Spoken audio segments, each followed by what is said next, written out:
is going to matter 50 years from now to the siblings when the parents get, even if they're not all that known to each other. Once the parents die,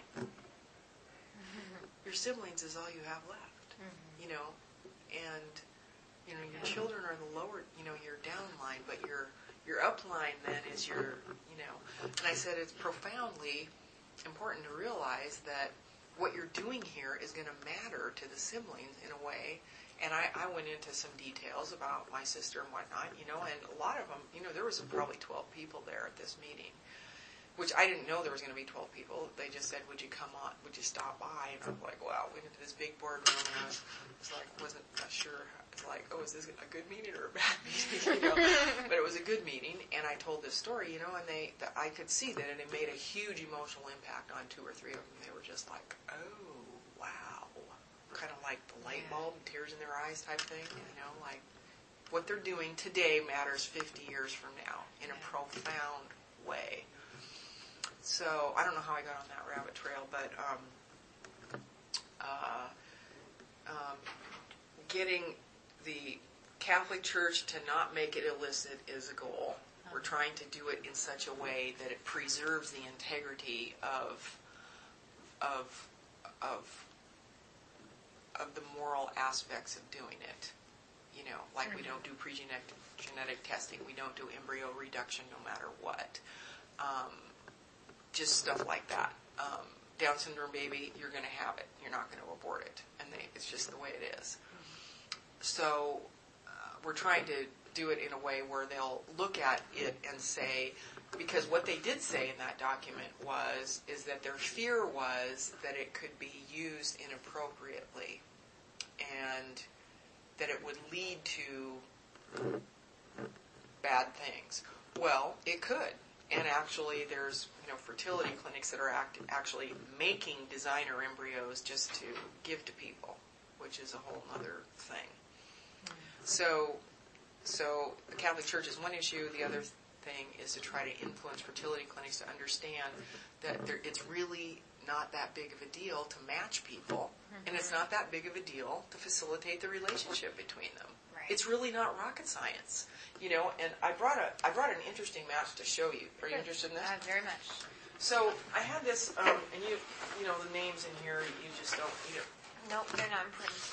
So I got this call from. Who did I get the call from first? I can't remember, but they came within a fairly short period of time. And so it was kind of interesting that they both kind of showed up at a similar time frame, right? One's a genetic parent, one's an adopted parent. Yeah, so this is the AP? donor. And the donor family, and this is the adopting. So how this went is, let's see. Oh no, I know how this went. This family contacted me, and they are from Ethiopia, U.S. citizens, and you know, works at Microsoft now and all that. And they wanted to know if I had any African American embryos, and I said, well, I don't right now. I did, but I placed them. And then, you know, I had a long time ago remember looking at Nightlight's website, and I thought, you know. So I went back on Nightlight's website, and they had these Somali embryos. Well, then I started looking at them. You know, it's been like too long since I've had geography. And so then I went on the map, and so here's Africa, right? And Somalia and Ethiopia border each other in the Horn of Africa, which actually they're really racially the same, because these people in the Horn of Africa are different African than near the equator or on either coast, you know, because they're influenced. They have a lot of Middle Eastern mixing and Egyptian blood and all kinds of different, you know, just like we do in our country where you have people down south or different from different regions. So I knew that ethnically they were extremely well suited. And you know, I asked Megan, she's a friend of mine, I go, do you know, because she had them posted. Yeah. You know, I'm like, I might have a home for these. They could be like a perfect world.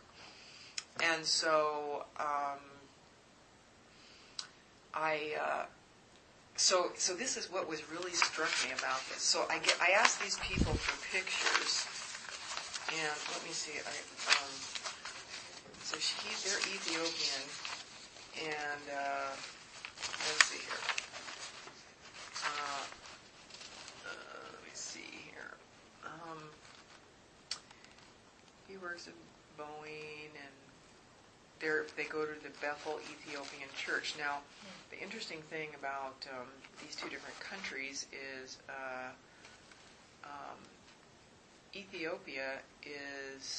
both Ethiopia and Somalia are mainly Muslim. So then you think, well, how are we going to work this one out? Well, it turns out that she was baptized in an Assembly of God church in Ethiopia, if you can believe it. So they're Christians. And right. Cedar Park's an assembly. Yeah, which is just kind of interesting. Yeah. You know? So that was another reason why I was like, there was just something about this couple. So then, let me see, I'm looking for another picture, which I may actually have in this other file. Let me see. So we're working on the matching with them now to see if we can get all the documents that we need, because her husband died, and it just messes up everything as far as being able to donate the embryos. So it could actually, because her husband died, I might not be able to complete this match unless I just sent a document to this woman's fertility clinic requesting forms that they may have signed on the disposition of the embryos in case of death. If I can't get that,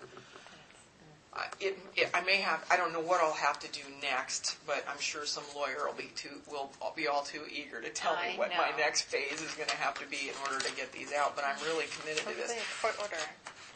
Well, I don't know. Like maybe if she petitioned the court as a result of her being, she should be his heir. I mean, I would think you could petition in order to be able to have custody of the embryos even though he's deceased, because, I mean, if they had kids, she'd have custody of the kids if he died. And so, there's probably, but it's probably, one of those things that costs time and money. And so, what I wanted to show you, and Megan was really nice about helping with this, because It must have been hard to place for them. Hard to place for them, so they couldn't place them. And so, but because these people I knew would understand because these people actually, they both grew up, they're not just like second generation.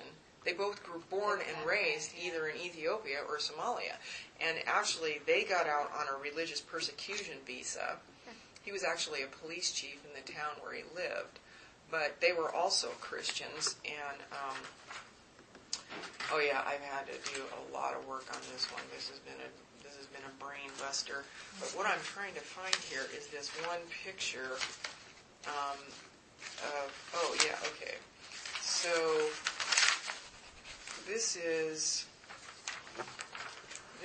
them, and then I'm looking for this other picture of. I have a picture of the other family, and he is wearing the same graduation gown. Oh.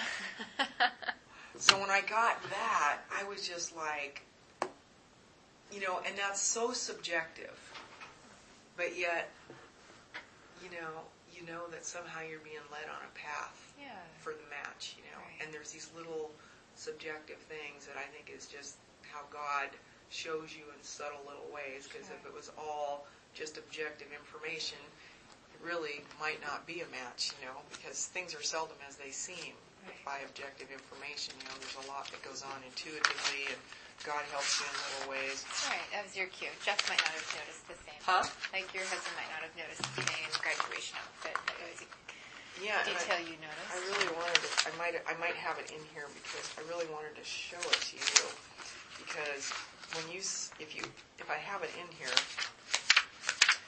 then you'll see what I'm talking about. And this isn't by any means the most complicated case I've done either. This is just one One complicated example. case. So what's another example?